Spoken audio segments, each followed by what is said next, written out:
Indonesia, negara yang saat ini mempunyai sumber daya alam yang sangat berlimpah, terutama di bidang kelautan, karena luasnya perairan negara kita.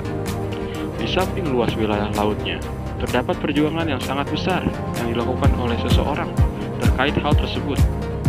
Dia adalah Profesor Mochtar Kusuma Atmaja. Beliau lahir pada tanggal 17 April 1929 di Batavia, atau yang kita kenal sekarang ini adalah Jakarta.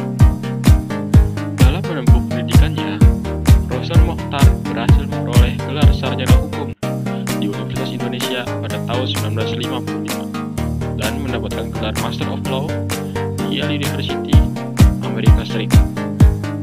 Kemudian, dia melanjutkan pendidikannya dan berhasil mendapatkan gelar doktor dalam bidang hukum internasional di Universitas Pajajaran pada tahun 1962.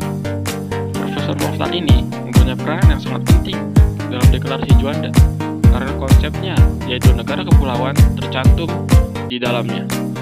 Hal ini bertentangan dengan Ordonansi Hindia Belanda di mana batas laut Nusantara hanya sepanjang 3 mil dari garis pantai. Pada konferensi hukum laut pertama yang diadakan di Jenewa, negara Swiss, konsep negara kepulauan disebarkan ke perwakilan seluruh dunia.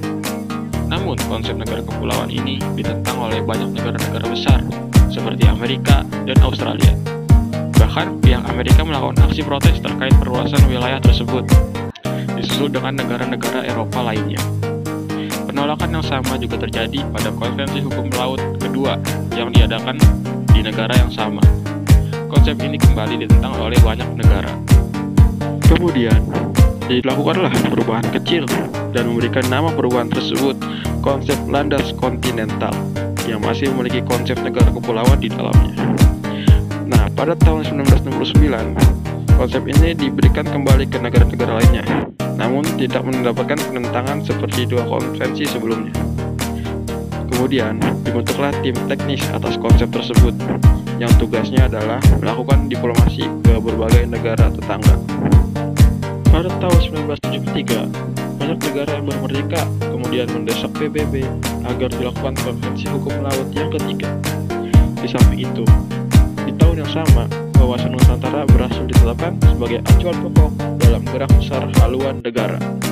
Pada tahun 1982, diadakanlah konvensi hukum laut yang ketiga dan berlangsung di Montego Bay, Jamaika. Profesor Mochtar sendiri menjadi ketua delegasi dalam menghadiri konvensi HOK tersebut. Akhirnya, konsep ini diterima oleh seluruh dunia yang ditandai dengan penandatanganan hasil konvensi tersebut. Atas hasil konvensi hukum laut yang ketiga, wilayah laut Indonesia berkembang yang awalnya hanya sebesar 3 juta kilometer persegi menjadi 8 juta kilometer persegi. Itulah perjuangan Profesor Mochtar Kusuma Atmaja yang melakukan diplomasi selama 25 tahun, yang mana hasilnya kita nikmati hingga saat ini.